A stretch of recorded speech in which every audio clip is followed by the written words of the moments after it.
दुनिया का सबसे बड़ा धार्मिक सम्मेलन महाकुंभ 2025 में प्रयागराज की पावन भूमि पर आयोजित होने जा रहा है। इस बार का महाकुंभ भव्य, दिव्य और विशाल होने वाला है। विष्णु पुराण के मुताबिक जब बृहस्पति मेष राशि में और सूर्य मकर राशि में होता है, तब कुंभ मेला प्रयागराज में आयोजित होता है। कुंभ मेला हिंदू धर्म का एक प्रमुख धार्मिक पर्व है जो हर 12 साल में आयोजित किया जाता है। महाकुंभ 13 जनवरी 2025 से 26 फरवरी 2025 तक प्रयागराज में होगा। इस भव्य और दिव्य महाकुंभ में लगभग 40 करोड़ से ज्यादा श्रद्धालुओं के आने की संभावना है। हिंदू मान्यताओं के अनुसार कुंभ में शाही स्नान करने से समस्त पापों का नाश होता है और व्यक्ति को मोक्ष की प्राप्ति होती है। कुंभ के दौरान विशेष रूप से पवित्र नदियों में स्नान करने से आत्मा शुद्ध होती है। शाही स्नान कुंभ मेले की मुख्य विशेषता है। यह स्नान साधु संत, महात्मा, अन्य तीर्थ यात्रियों के लिए एक विशेष अवसर होता है। कुंभ मेले के शाही स्नान को पुण्य स्नान भी माना जाता है, क्योंकि इसे करने से व्यक्ति को पुण्य की प्राप्ति होती है। यह एक प्रकार का भक्ति और समर्पण है, जहाँ व्यक्ति अपने जीवन के सभी दुख और कठिनाइयों को भगवान के चरणों में समर्पित करता है और आशीर्वाद प्राप्त करने का प्रयास करता है। कुंभ मेले का शाही स्नान न केवल एक धार्मिक अनुष्ठान है, बल्कि यह भारतीय संस्कृति, परंपरा और आस्था का एक सुंदर उदाहरण है। प्रयागराज में लगने वाले महाकुंभ का महत्व सबसे ज्यादा इसीलिए है क्योंकि प्रयागराज सबसे प्राचीन शहरों में से एक है और यहाँ विशेष रूप से 3 नदियों का त्रिवेणी संगम है। माँ गंगा, यमुना और अदृश्य माँ सरस्वती के संगम यानी मिलन बिंदु को त्रिवेणी संगम के नाम से जाना जाता है और इसी पवित्र त्रिवेणी संगम पर स्थित होने की वजह से इस स्थान को प्रयागराज कहा जाता है। पौराणिक ग्रंथों के अनुसार प्रयागराज तीर्थराज है, यानी सभी तीर्थों का राजा। प्रयागराज में प्रतिवर्ष माघ मेला, हर 6 वर्ष में अर्ध कुंभ मेला और हर 12 साल में महाकुंभ का आयोजन होता है। तो दोस्तों, अगर आप भी 2025 के महाकुंभ में आना चाहते हैं तो आपको इस वीडियो में महाकुंभ के बारे में संपूर्ण जानकारी मिलेगी। जैसे आप प्रयागराज महाकुंभ 2025 में कैसे आ सकते हैं, महाकुंभ में रहने की और खाने पीने की क्या क्या सुविधा उपलब्ध रहेगी, एकदम सस्ते में आप कहां पर रुक सकते हैं और टेंट बुकिंग कैसे कर सकते हैं। साथ ही महाकुंभ के अलावा प्रयागराज में आप एक दिन में कहां पर घूम सकते हैं, शाही स्नान की तिथियां कौन सी है और महाकुंभ में घूमने का कितना खर्चा आएगा, ऐसी कंप्लीट इन्फॉर्मेशन आपको इस वीडियो में मिलेगी। तो वीडियो को अंत तक जरूर देखिए ताकि आपको महाकुंभ 2025 की सारी जानकारी समझने में आसानी रहे। और इसके साथ ही वीडियो को लाइक और चैनल को भी सब्सक्राइब कर लीजिए, क्योंकि ऐसे ही टूर गाइड वीडियोस और महाकुंभ 2025 से रिलेटेड वीडियोस आपको इस चैनल पर देखने को मिलते रहेंगे। इस बार का ये महाकुंभ 45 दिन तक चलने वाला है, यानी कि हर दिन यहाँ पर आपको 3 से 4 करोड़ लोग देखने को मिल सकते हैं। और इतने सारे श्रद्धालुओं के लिए महाकुंभ मेला क्षेत्र को 25 अलग अलग सेक्टर्स में बांटा गया है और इतने सारे लोग एक ही जगह पर गंगा स्नान तो नहीं कर पाएंगे, इसलिए 7 पक्के स्नान घाट भी बनाए गए हैं। और साथ ही कुंभ मेले का क्षेत्रफल 3200 हेक्टेयर से बढ़ाकर 4000 हेक्टेयर किया गया है, जहाँ पर कल्पवासियों के लिए तंबू बने हुए हैं और यहाँ पर मेले के दौरान कई कथावाचक मौजूद होंगे जो कि कथा करेंगे। उनके लिए पंडाल बने हुए रहेंगे। लोगों के खाने पीने, सोने और शौचालय की व्यवस्था भी रहेगी और बहुत सारी चीजों की फ्री सेवा रहेगी। अगर अभी भी आपको लग रहा है कि यह कोई छोटा मोटा कुंभ है, तो आप इसका अंदाजा इस बात से लगा सकते हैं कि इस महाकुंभ को हैंडल करने के लिए यानी सिक्योरिटी देने के लिए 37,611 पुलिसकर्मी रहेंगे और इस पूरे संगम को साफ सुथरा रखने के लिए 22,000 से ज्यादा सुरक्षा कर्मचारी होंगे। इसके अलावा कई एनजीओ अपनी सेवा प्रदान करेंगे और इस पार से उस पार आने जाने के लिए गंगा यमुना की जलधारा पर 30 पीपा पुल का निर्माण हुआ है, जिसे पांटुल पुल कहा जाता है। यह मेला न केवल भारत के लिए बल्कि विदेशों से आने वाले लोगों के लिए भी एक महत्वपूर्ण अवसर है। ऐसे में प्रशासन ने इस भव्य आयोजन को सफल और सुरक्षित बनाने के लिए व्यापक तैयारियां की है। मेले में आने वाले श्रद्धालुओं के लिए यात्रा की व्यवस्था को सुचारू बनाने के लिए अलग अलग रास्ते निर्धारित किए गए हैं। प्रयागराज शहर के चारों ओर यातायात का प्रबंधन इस तरह से किया गया है कि लोगों को किसी भी तरह की समस्या का सामना नहीं करना पड़ेगा। प्रशासन ने शहर के अलग अलग हिस्सों में पार्किंग की व्यवस्था भी की है ताकि श्रद्धालु अपनी गाड़ियों को सुरक्षित स्थान पर रख सके। विशेष रूप से पीक डेज यानी शाही स्नान वाले दिनों में जब सबसे ज्यादा भीड़ रहेगी, तब श्रद्धालुओं को केवल 1 से 5 किलोमीटर तक पैदल चलना होगा और बाकी अन्य दिनों में आपको सिर्फ 1 किलोमीटर से ज्यादा पैदल नहीं चलना पड़ेगा। और सिर्फ महाकुंभ में आने वाले लोगों के लिए पूरे देश भर से 3000 से स्पेशल ट्रेन सहित 13000 से ज्यादा ट्रेन चलाई जाएगी और ट्रेन के साथ ही प्रयागराज में 7,000 बस भी महाकुंभ के लिए चलेगी। इससे कुंभ में आने जाने के लिए आपको कोई भी समस्या नहीं आएगी। अब बात कर लेते हैं प्रयागराज कैसे पहुंचा जाए। देखिए, प्रयागराज में काफी सारे रेलवे स्टेशंस बने हुए हैं, जैसे Prayagraj junction, Prayagraj Rambagh, Prayag Sangam, Naini junction, Prayag Chheoki junction, Daraganj, Subedarganj, Bamrauli, Phaphamau junction और झूसी। अगर आपके यहाँ से इन रेलवे स्टेशंस तक ट्रेन आती है तो आप इनमें से कहीं पर भी आ सकते हैं, जो कि त्रिवेणी संगम से 7 से 8 किलोमीटर के डिस्टेंस पर ही है।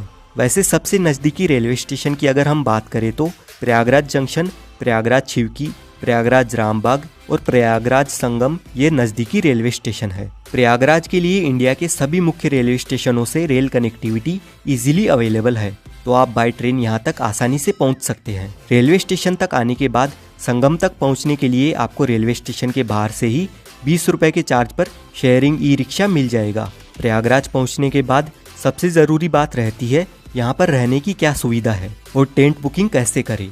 तो अगर आप टेंट बुकिंग करना चाहते हैं तो आप ऑनलाइन इन 6 में से किसी भी एक वेबसाइट पर जाकर बुकिंग कर सकते हैं। सिर्फ इन 6 कंपनियों को ही यूपी सरकार की ओर से महाकुंभ में टेंट लगाने का टेंडर मिला है, तो आप गूगल पर किसी भी अन्य वेबसाइट से टेंट बुक ना करें। इसके अलावा आप अपनी सुविधा के अनुसार IRCTC के टेंट भी बुक कर सकते हैं। इन टेंट सिटी में टेंट बुकिंग के लिए आपको एक से बढ़कर एक पैकेज मिल जाएंगे। अगर आपका बजट अच्छा खासा है तो आप कोई भी पैकेज सिलेक्ट कर सकते हैं, जिसमें आपको रेलवे स्टेशन से या एयरपोर्ट से पिकअप और ड्रॉप की फैसिलिटीज़ के साथ ही लंच डिनर तक की फैसिलिटीज़ भी मिल जाती है। लेकिन इन टेंट के चार्जेस की शुरुआत एक दिन के लिए 10,000 रुपये से लेकर 80-90 हज़ार रुपये तक है, जिनमें सेमी डिलक्स, डिलक्स और लग्जरी डिलक्स कॉटेजेस शामिल है। और वहीं डॉर्मेट्री के लिए 1500 रुपये पर पर्सन के चार्जेस हैं, सिर्फ एक दिन के लिए। अधिक जानकारी के लिए आप कुंभ की इस ऑफिशियल वेबसाइट पर जाकर चेक कर लीजिए। वहीं अगर आप होटल में रुकने का प्लान बनाते हैं तो गूगल पर अलग अलग वेबसाइट है, जहां से आप ऑनलाइन होटल बुकिंग भी कर सकते हैं। अगर आपका बजट टेंट या महंगी होटल बुक करने का नहीं है तो प्रयागराज में काफ़ी सारी सस्ती और अच्छी धर्मशालाएं भी बनी हुई है। इनमें भी आप अपने रहने की सुविधा का बंदोबस्त कर सकते हैं, और ये धर्मशालाएं संगम के नज़दीक में ही स्थित है, तो आपको और भी सुविधा मिल जाएगी। और अगर आपका बजट बिल्कुल भी नहीं है या आपको रूम अवेलेबल नहीं मिलता है तो आप बिल्कुल भी निराश ना रहे। यहाँ पर प्रशासन की ओर से महाकुंभ में अलग अलग जगहों पर रेन बसेरा शिविर की सुविधा भी उपलब्ध रहती है, जहाँ पर आप सिर्फ अपना आधार कार्ड दिखा करके बिल्कुल निःशुल्क फ्री में आराम से रह सकते हैं। और अगर आप मेला परिसर में टेंट में रहना चाहते हैं और कल्पवास करना चाहते हैं तो आप यहाँ डायरेक्ट पहुँचकर किसी पंडित से जिन्होंने यहाँ पर टेंट लगाया है उनसे बात कर सकते हैं, और जो भी वह अमाउंट मांगेंगे अगर आपके बजट में हो तो आप उस हिसाब से अपना बंदोबस्त कर सकते हैं। बस आप कोशिश करें कि संगम के आसपास ही टेंट बुकिंग करें या होटल बुकिंग करें। और अगर त्रिवेणी संगम के पास आपकी टेंट बुकिंग नहीं हो पाती है तो आप होटल सिर्फ रामबाग या रेलवे स्टेशन रोड पर ही लेना, क्योंकि जितनी भी टूरिस्ट प्लेसेस है वो सभी रामबाग से 2 से 4 किलोमीटर के डिस्टेंस पर ही स्थित है, और यहाँ पर आपको सिर्फ 1000 से 2000 रुपए तक बढ़िया होटल मिल जाएगा। अब कुंभ मेले की महत्वपूर्ण तिथियों की बात करें तो 2025 में होने वाले महाकुंभ का आयोजन अत्यधिक भव्य और ऐतिहासिक होने वाला है। महाकुंभ जो भारत का सबसे बड़ा धार्मिक आयोजन माना जाता है, जिसमें करोड़ों श्रद्धालु देश विदेश से स्नान करने आते हैं और मोक्ष तथा पुण्य की डुबकी लगाते हैं। इस महापर्व में आस्था की डुबकी लगाने का हर एक स्नान विशेष महत्व रखता है, क्योंकि इन्हें धार्मिक दृष्टिकोण से बहुत ही पवित्र और लाभकारी माना गया है। जैसा कि हम सभी जानते हैं, महाकुंभ में स्नान की तिथियां ज्योतिष्य और धार्मिक मान्यताओं के आधार पर तय की जाती है, और हर एक स्नान के पीछे एक धार्मिक मान्यता जुड़ी हुई है। पौष पूर्णिमा 13 जनवरी 2025 को महाकुंभ का आगाज होगा। अगले दिन मकर संक्रांति 14 जनवरी 2025 को होने वाला यह स्नान महाकुंभ का पहला प्रमुख स्नान माना जाता है। इस दिन गंगा, यमुना और सरस्वती के संगम में स्नान करना अत्यधिक पुण्यकारी होगा। फिर मौनी अमावस्या यानी 29 जनवरी 2025 को महाकुंभ का सबसे महत्वपूर्ण स्नान है। इस दिन गंगा, यमुना और सरस्वती के संगम में स्नान करना अत्यधिक पुण्यकारी होगा, जब सबसे ज्यादा श्रद्धालु पवित्र संगम में डुबकी लगाते हैं। और मौन रहकर इस दिन स्नान करने से कहते हैं कि मानसिक शांति और मोक्ष की प्राप्ति होती है। उसके बाद 3 फरवरी 2025 को होगा बसंत पंचमी का दिन, और इस दिन का स्नान खास तौर पर ज्ञान और बुद्धि की देवी माँ सरस्वती को समर्पित होता है। वहीं माघ पूर्णिमा 12 फरवरी 2025 के दिन संगम में स्नान करने पर व्यक्ति को जीवन में पूर्णता और शांति की प्राप्ति मिलने वाली है। आखिर में महाशिवरात्रि का पर्व 26 फरवरी 2025 को होगा और ये दिन भगवान शिव की आराधना के लिए बहुत ही महत्वपूर्ण माना जाता है और इसी स्नान के साथ कुंभ का समापन भी हो जाएगा। एक बात का आप ध्यान रखें कि जब भी जिस दिन शाही स्नान होता है उससे एक दिन पहले सारे प्राइवेट और पब्लिक व्हीकल की एंट्री बंद हो जाती है। तो अगर आप शाही स्नान के पर्व पर कुंभ में आना चाहते हैं तो ध्यान रखिएगा कि आपको एटलीस्ट किसी भी एक शाही स्नान के दिन से 2 दिन पहले पहुंचना होगा। सपोज अगर आप 14 जनवरी को स्नान करना चाहते हैं तो आप एटलीस्ट 12 जनवरी को मॉर्निंग में या आफ्टरनून तक यहाँ पर पहुँच जाए ताकि आप अपने व्हीकल से या पब्लिक व्हीकल से महाकुंभ मेला परिसर तक पहुँच सके। अब आपको कुंभ की विशेष तिथियों और स्नान पर्व के बारे में तो पता चल गया, लेकिन ये कुंभ लगाया क्यों जाता है, इसके पीछे की कहानी क्या है, आइए जानते हैं।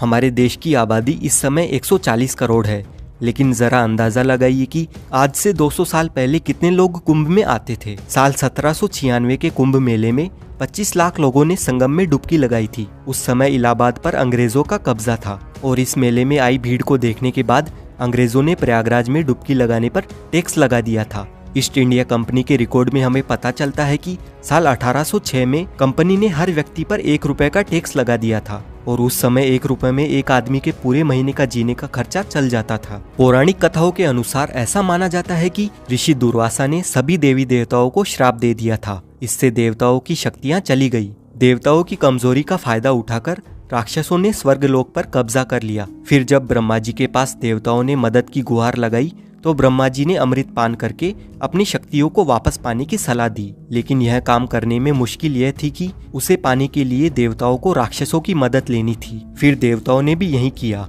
उन्होंने राक्षसों से मदद लेकर बदले में आधे अमृत को देने की बात कही और सभी राक्षस इस डील को मान गए। और फिर होती है अमृत की खोज में समुद्र मंथन की शुरुआत। बड़ी मेहनत के बाद समुद्र मंथन से अमृत की प्राप्ति हुई, लेकिन जैसे ही अमृत निकला देवता और राक्षस दोनों में अमृत को पूरा हड़पने की होड़ मच गई। इसके बाद देवता राक्षसों की आंखों में धूल झोंककर अमृत पाने में कामयाब हो गए और वह अमृत लेकर दौड़ पड़े। राक्षसों ने भी हार नहीं मानी और पूरे 12 दिनों तक उनका पीछा किया। इसी भागने भगाने में कलश से 4 अमृत की बूंदें स्वर्ग से धरती पर गिर गई। माना जाता है कि यह बूंदें हरिद्वार की गंगा नदी, प्रयागराज में त्रिवेणी संगम, उज्जैन में शिप्रा नदी और नासिक में गोदावरी नदी में गिरी थी। अब ये 4 बूंदें जहाँ जहाँ पर गिरी आज वहीं पर कुंभ मनाया जाता है। और हर 12 साल के अंतराल में कुंभ मनाने के पीछे की कहानी यह है कि पौराणिक ग्रंथों में कहा जाता है कि देवताओं के 12 दिनों का अर्थ है मानव के 12 साल। इसीलिए हर साल 12 और 3 साल के अंतराल पर चारों स्थानों पर कुंभ मेले का आयोजन होता है। और ऐसा कहा जाता है कि एस्ट्रोलॉजिकल कैलकुलेशन के बाद जब कुंभ मेले का समय आता है तो यह नदियां वही अमृत का रूप धारण करती है, जिनमें नहाने से लोगों के सभी पाप हमेशा हमेशा के लिए धुल जाते हैं और उन्हें मुक्ति मिल जाती है। अब हम जानते हैं प्रयागराज की कौन कौन सी जगह घूमने लायक है। सबसे पहले आपको संगम स्नान करना है, जिसके लिए नाव में बैठकर आपको त्रिवेणी संगम तक जाना होता है। त्रिवेणी संगम में आप गंगा नदी और यमुना नदी को मिलते हुए अच्छे से देख सकते हैं, लेकिन सरस्वती नदी अदृश्य है तो वो हमें दिखाई नहीं देती है। संगम में स्नान करने के बाद आप आ जाए इस अकबर के किले में। इस किले के अंदर है ये अक्षयवट, जो कि इतना प्राचीन है कि 4 युगों से भगवान विष्णु से लेकर 5 पांडव यहाँ तक आ चुके हैं। यहीं पर पातालपुरी मंदिर बना हुआ है, जिसका इतिहास काफी रोचक है। और यहाँ से पास में ही श्री बड़े हनुमान जी का मंदिर है। इस मंदिर में हनुमान जी लेटी हुई मुद्रा में अपने भक्तों को दर्शन देते हैं और इस मंदिर का इतिहास भी काफी प्राचीन है। लेटे हुए हनुमान जी के दर्शन करने के बाद यहाँ से 200 मीटर दूर आप आ जाइए आदिशंकर विमान मंडपम मंदिर में। ये मंदिर प्रयागराज का प्रसिद्ध मंदिर है। द्रविड़ संस्कृति में मंडप यानी मंदिर का प्रवेश द्वार होता है, जो कि स्तंभों पर टिका होता है। जैसे ये मंदिर 16 खंभों पर टिका हुआ है और मंदिर के ऊपर का गुंबद विमान कहलाता है, इसीलिए इस मंदिर का नाम है आदिशंकर विमान मंडपम। और इस मंदिर में हमें काफी सारे देवी देवताओं के दर्शन मिलते हैं। संगम पर सभी मुख्य प्लेसेस घूमने के बाद आप आ जाइए अलोपी देवी मंदिर में। माँ अलोपी देवी मंदिर 51 शक्तिपीठों में से एक है और यहाँ पर माता सती के दाहिने हाथ का पंजा कटकर गिरा था। यहाँ से अब हम जाएंगे भारद्वाज पार्क और उनके आश्रम में। लेकिन वहाँ जाने से पहले दोस्तों, अगर आप लंच करना चाहेंगे तो प्रयागराज में काफी सारे रेस्टोरेंट्स मिल जाएंगे, तो आप यहाँ पर लंच, डिनर और ब्रेकफास्ट कर सकते हैं। अब दोस्तों, भारद्वाज आश्रम के आसपास ही बाकी की टूरिस्ट प्लेसेस मौजूद है और सबसे पहले हम जाएंगे भारद्वाज पार्क। यहाँ पर आपको भारद्वाज मुनि की बड़ी सी मूर्ति देखने को मिलती है और साथ ही इस पार्क में हमें भारद्वाज आश्रम की छोटी सी झलक भी दिखाई देती है और यहीं से 250 मीटर दूर भारद्वाज आश्रम स्थित है। अपने वनवास के दौरान श्री राम जी सबसे पहले यहाँ पर आए थे। भारद्वाज मुनि का ये आश्रम त्रेता युग का है और कहा जाता है कि कुंभ मेले के प्रवर्तक भी भारद्वाज मुनि ही थे। भारद्वाज आश्रम के पास में ही आनंद भवन बना हुआ है। यहाँ की एंट्री टिकट 30 रुपए और 100 रुपए की है। इस भवन में आपको पुराने जमाने की काफी सारी एंटिक चीजें देखने को मिलती है।